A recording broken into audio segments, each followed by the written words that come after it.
I run an organization called FixNix. We are a security product organization. We work on a product called governance, risk and compliance. We are doing it for small and medium business. I used to work for Microsoft and IBM, manage application security teams for 10 years. And now, after working as a Chief Information Security Officer for an e-commerce platform company, now I have started this enterprise. And we are based out of Hyderabad, Chennai and US. Now I am going to speak about social engineering attacks.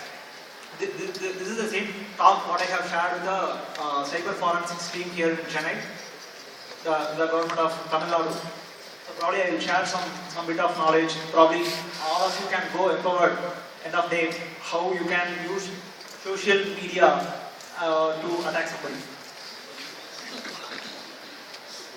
So we know that quality is not just a functional stuff. Basically, what are the different things we think it is not non-functional. So we think baseline, compatibility, so many things which are non-functional aspects, right, including security. So it is of lot of value. We cannot really put some monetary terms. Just we can make a good guesswork, but still we won't be able to arrive at an exact value. This is a kind of a non-functional attribute to everything, whatever we are trying. Security. So security quality is a value to some person basically. So 70% of cyber attacks are happening because of the poor quality of internet applications whatever we develop. This is what coming out of Gartner Group. And usually people, amateurs, the script kiddies, they attack systems. So there are professionals who attack people. So this is what coming from a leading cryptographer, Bruce Schneier. He is a very well-known researcher in the security community. What does that mean? So people who are starting new in the information security industry, they try to use some scripts, try to hack some applications, websites, etc. stuff. They try to find one. But there are advanced professionals who try to follow people and try to attack the people who are running the organization. Probably if I'm a Microsoft hater, I will keep a close tab of Bill Gates, and probably what I will do is I will try to figure out what are the different social media activities happening on his front, on the company's front, and probably I will try to carry out an attack on the person instead of a company. This is the modern attack, and this is carried out with the help of social media. So it is called a social engineering attack. So I am sharing some of my number where you can reach out. How?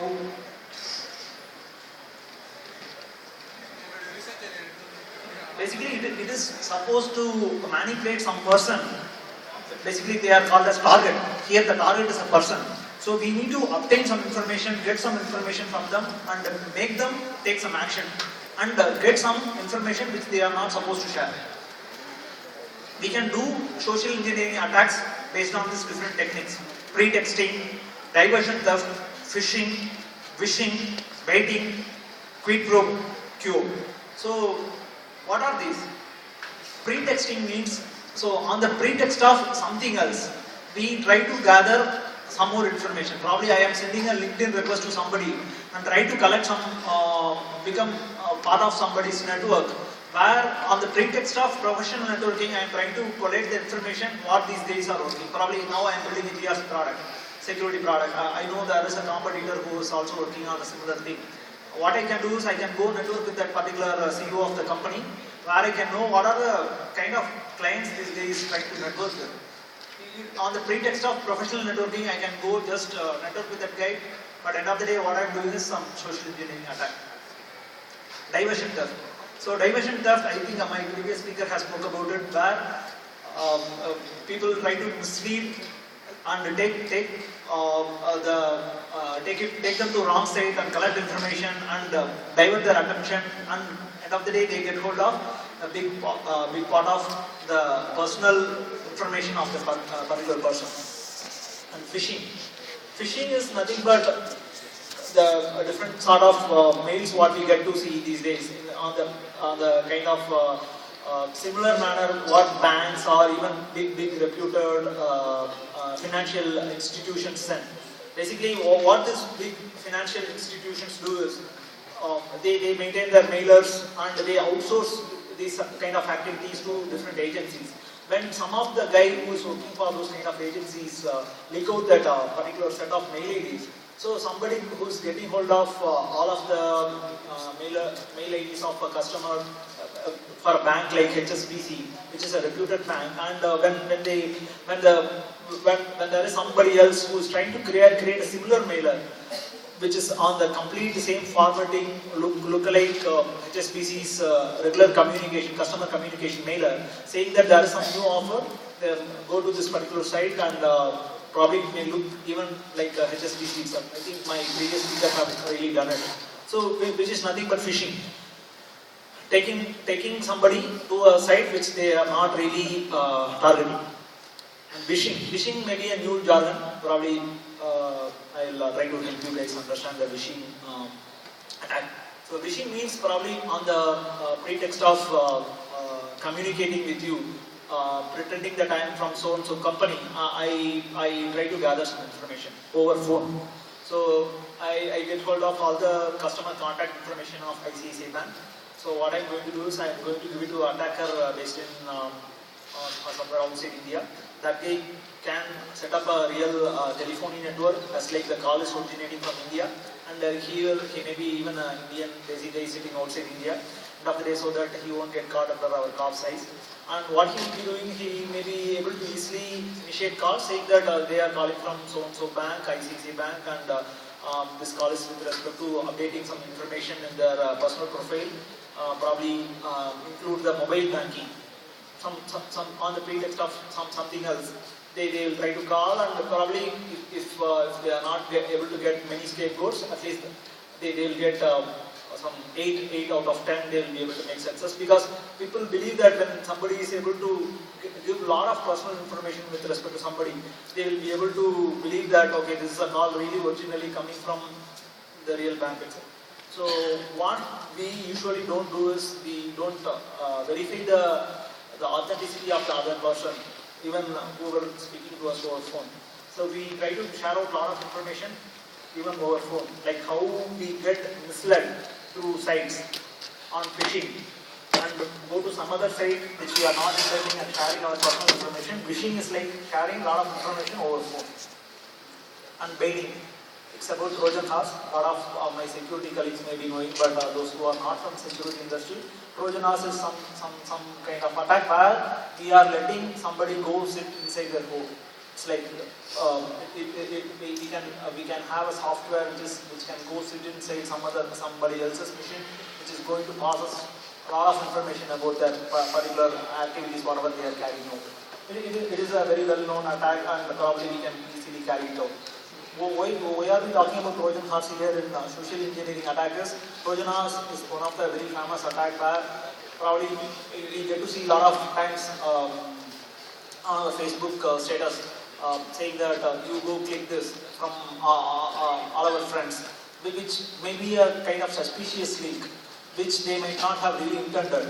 But what it's doing is it's installing something which is not a real good software, which is a Trojan horse, which is going to sit on our machine, and going forward, including all of the even key types whatever we are going to have. It can do key logging, it can do a lot of stuff of activities. So these are some of the if you want to understand more about the social engineering attack, there are some sites, official social engineering portal called socialengineer.org. So this is the main technique, interesting technique probably what we can use. We daily search a lot, Google a lot. So social engineering attack, the main technique what we can use is Google hacking. Probably how effectively we can become a power user, use Google to attack some person. How we can start collecting some information about a person. So if you want to target some company, basically these are some different power user keywords. If you want to say that there are some set of sites we want to search with this particular thing powered by WordPress, that means we want to search all the sites which is developed by WordPress plugin. So we can give this keyword in title powered by WordPress. We will be able to see a whole lot of sites which are developed by WordPress. These are different sort of keyword based search which we can use for social engineering attack on person. So here, if you want to do something where we would like to see a lot of sites which has SQL injection vulnerability, we can say that in URL with quotes we can put ID equal to, where it is going to come explicit, where those sites, if the ID is going to come explicit, we will be able to easily test whether the site has a SQL injection vulnerability. So if you want to know a lot of sites who have the indexes, directory indexes listed out to the public, we can do title index.org. There are some couple of sites which talks about how we can effectively use Google also to attack a person using for social engineering attacks. So exploitdb.com, Google Docs. They usually call this Google attack as Google Docs in the hacker world. So there are a lot of kind of open source projects where all the hackers contribute back to the community, hacker community, sharing their knowledge so that the other hackers can get benefit. So it's kind of more than hacking, it is because of the hacktivist. It's hacker plus activist for working for a cause. They are the ones who are behind it and actively developing. So we can see how we can mitigate. Probably if we are a person, how many of you in this room have searched internet by just your name? Probably myself, I have searched internet by my name, Shanmughaveli Shankaran. Probably at least I have set some alert, we can't be. Okay, good. I see some 3, 4 hands, 5 hands. That's good. Probably this is a very little insightful thing, right? The question what we need to ask our own self. So what is that being talked about our own self in the internet world? So when the moment we are present in some sort of social media, we should start having an extra eye, third eye, where we should start checking what is being posted about us. Probably maybe in some site, some blog, some social media, we should be able to configure some simple alerts. If we are not able to do a very complete high-level due diligence mechanism, we will be able to at least do some small sort of alert where we can set some keyword, Google alert saying that you search by this so-and-so name, our first name, last name, and you can, whenever there is somebody posting, we will be able to at least get somebody. So the tools are very simple, browser, proxy. This is one of the very easiest attacks what we can use to alert security, information security per se, social engineering attack, and using Google Docs. So there are a lot of different add-ons which helps us to kind of do this in a very ready-made manner. So I will leave this deck with the organizers, probably you can see. And these are some of the advanced softwares which a lot of our hackers use for web application and security testing. So which we use day in day out to help our clients. Probably even a common novice also can learn to pick it up. It's not rocket science. So that's something about session hijacking where people use this even for social engineering attacks. Here my talk, I am trying to limit my talk with respect to social engineering, how people are using different attacks. This is a very simple, straightforward attack, what all the security persons use. What I am trying to do here is how these attacks are utilized for social engineering. So session hijacking. Probably if I am targeting some person, how I want to engineer an attack on a person using a social session hijacking technique. Probably how I can get control of his session, whatever he is doing.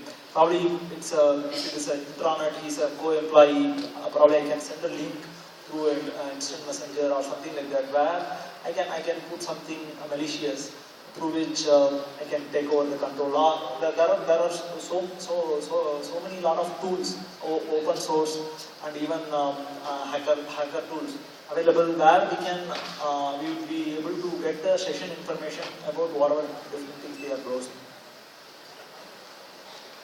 So these are some of the attacks what in general we use in the web application and security world. Session fixation is another sort of attack where we kind of fixate the other person with respect to a session ID. So probably these are more technical. I will try to limit myself to a 30,000 foot level.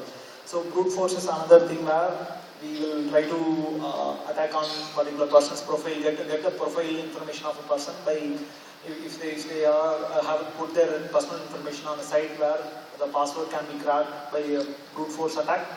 So you try using dictionaries of passwords and then try crack it. There are a lot of tools which can come handy, rainbow table, lot of different things which will help us. Fuzzing is another technique which is also widely used for social engineering attack. So probably social engineering attack may be a little new terminology for our world, but in Western world, this is a very widely used attack against persons, and the two high-profile persons gets attacked often. So probably I do finish early.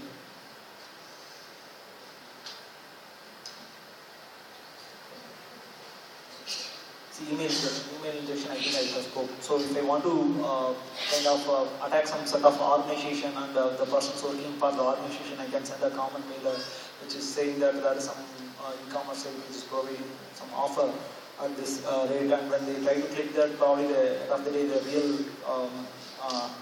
hijack the URL and take some other information or put some things to their machines. Very simple, straightforward.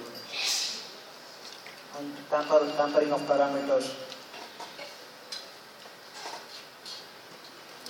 So this data comes from a community of hackers where they have put all of this Google Docs and different web application attack techniques open. So you see these are the different attacks or what is widely used by all the web application security folks.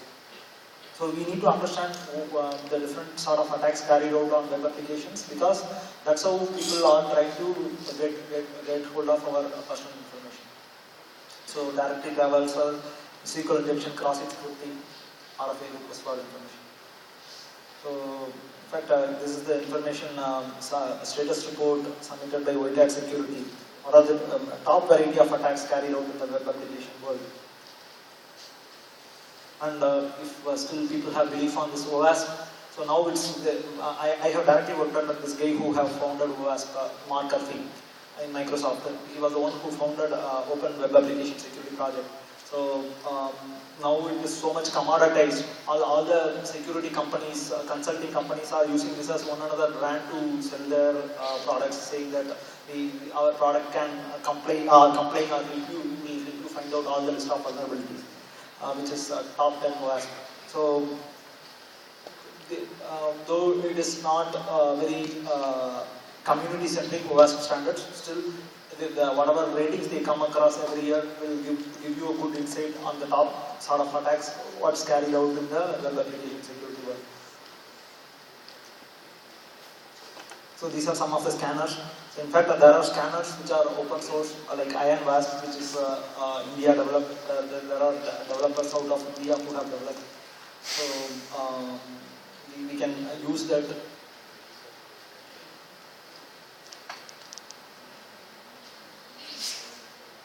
That's it. Thank you, and probably I will come back again with another topic, governance, risk and compliance, which is an interesting area, probably which is more into the security standard side. That will help you get more insights. Thank you.